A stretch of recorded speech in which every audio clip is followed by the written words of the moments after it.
So I would like to invite our next speaker, and it's Eugene, CEO and co-founder of MEMAAI, and he will talk to us a little bit about managing large amounts of data and wildlife specifically. So while he's getting ready, let's give him a round of applause. Okay, are we ready? Click. Yes, it works. Hey everyone, my name is Eugene and I'm from Animal Detect, and we are a software development company. We work with wildlife image processing. We're mostly staying above the land, so hence the green color here, not blue. But we have some interesting use cases for underwater image processing, and that's why I'm here to share our vision on how the data can be processed. A little bit about us. We are a two-man company, me and my partner Hugo. He's here, wave your hand, you're on TV. Yes, we're coming from robotics background, actually educated here in Aalborg University. So our track record is full of different robots. We made a giant robotic spider, like this big. We also made some COVID devices to scan temperature, corona passes. And then we also went on to make our own wildlife camera that you can see on the image there. And during that process, we started to notice that even our camera starts to take a lot of empty rubbish images.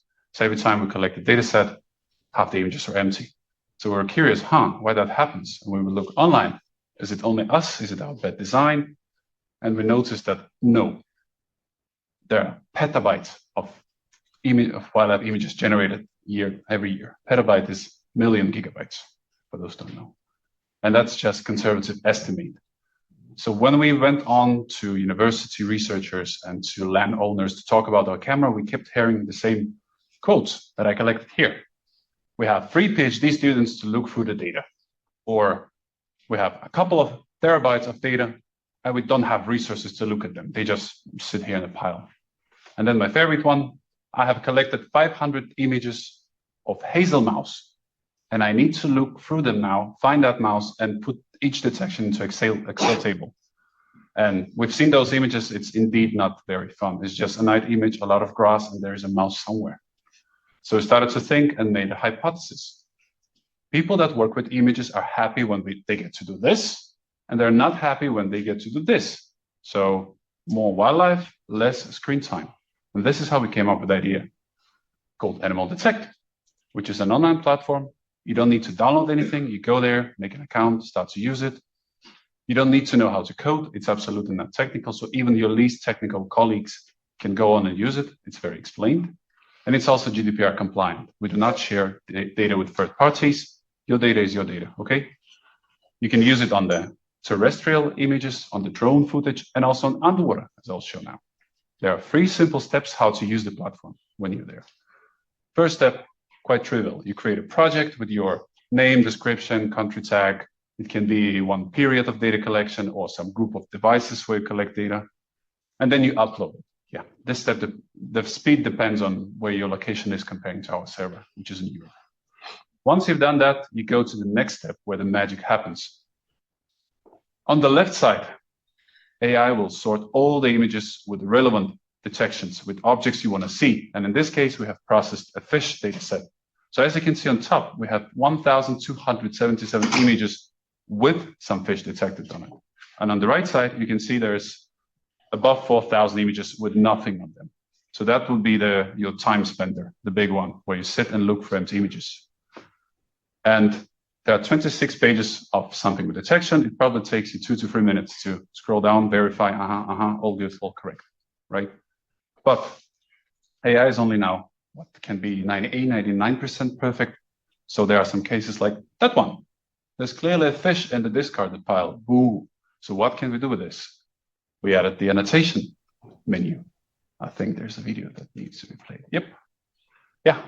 Each detection can be opened full screen. You can have annotations, adding the labels, mark detections. You can resize it if the AI is off.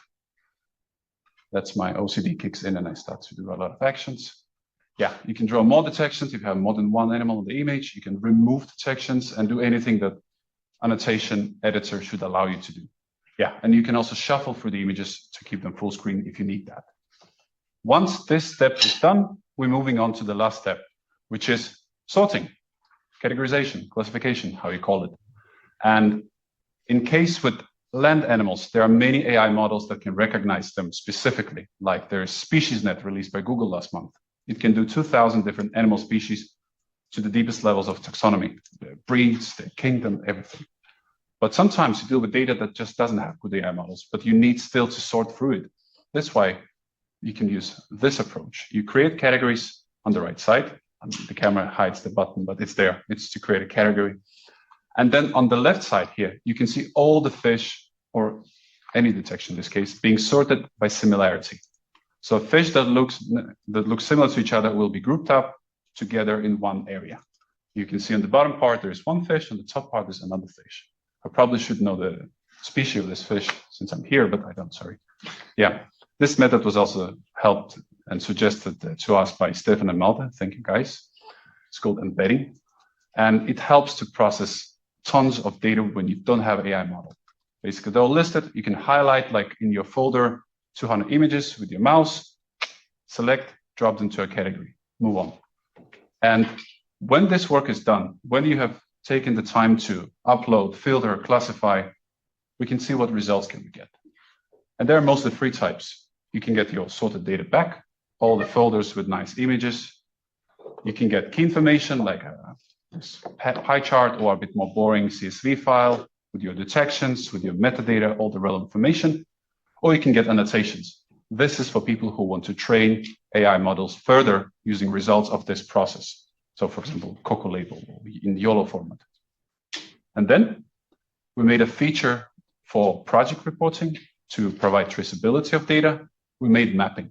So if your data set contains GPS tag, which is not very relevant for deep underwater, but for shallow waters, or if your device is merging up, it can collect all GPS tags and automatically create a map. And it can be private or public, as in this video. You enter the code, and this is for the land data, but you can see detections on the map. Each detection has image attached to it. You can open the image.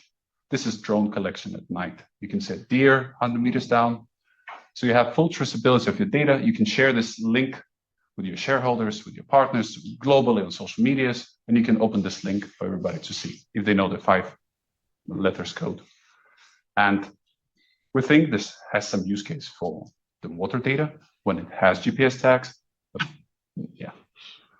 So I believe that wildlife conservation future will be data-driven with 100% traceability, and we're here to make it happen, but we make these things for you guys. So we need your help. We need your feedback. If you have any suggestions, ideas, criticism, also welcome. Please come have a chat and let us know what you think.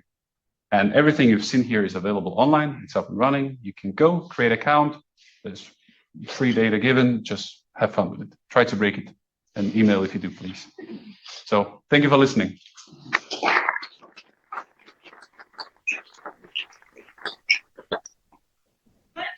And we do have time for questions. So is there any questions from the audience? Yes. Yeah, so the annotations and the species recognition, is that being done in real time? Or is it you use the recording afterwards to do it when you upload it to a computer, for example? Or after you have uploaded the data, you can start the process immediately. okay. And in case of the first step, here, this is done in less than 10 minutes. So basically, grab a coffee, come back, you have the results. Yeah. So real time after you uploaded the data. Also to add on that, we are working to build an API so you can actually just send from, for example, your cameras directly to our platform, get the result back. That's So sort of live. sort of like Yeah, it'll be a okay. few seconds So delayed. acoustically send a signal to. Yeah. That would be something you would be interested in. We can talk after. Yeah, of course. Yes, please. Would it also work with plants? Plants. Yeah. Or is that not? This filter models, we currently have it for fish, humans, vehicles, and animals. We don't have it for plants, but it would be doable. On this step, however, allow me to go further. Yes, this can sort by similarity anything. You can sort plants, coffee cups, humans, animals. It will just look at similarity of objects. So yeah. Also, the previous step, this one can be run fully manually. You can upload data without any AI and label it yourself. It's also an option. Yeah. Can you add your own models? No, not as of yet. No, for now you cannot add your own models. Just haven't got the time to implement all of it. Yeah. But would you be interested to do that? I mean, it's like the step where you have the groups. I guess it would make sense to just have a way to define each group. To choose which model to use for categorization. Yeah, or let's say like if I have a here it finds the fish and then it classifies the species of the fish in the next. Mm-hmm. Yeah. Interesting. Jordan, you had a... Is this just for images or can you upload videos? Currently for images only. Yeah, we have ambitions, let's say, to also enable video processing, but that's absolutely different beast. The whole infrastructure has to be done differently because current implementation would not make sense. And we have to start somewhere. In the interest of time, I think we'll have to continue with the next talk. Thank you very much.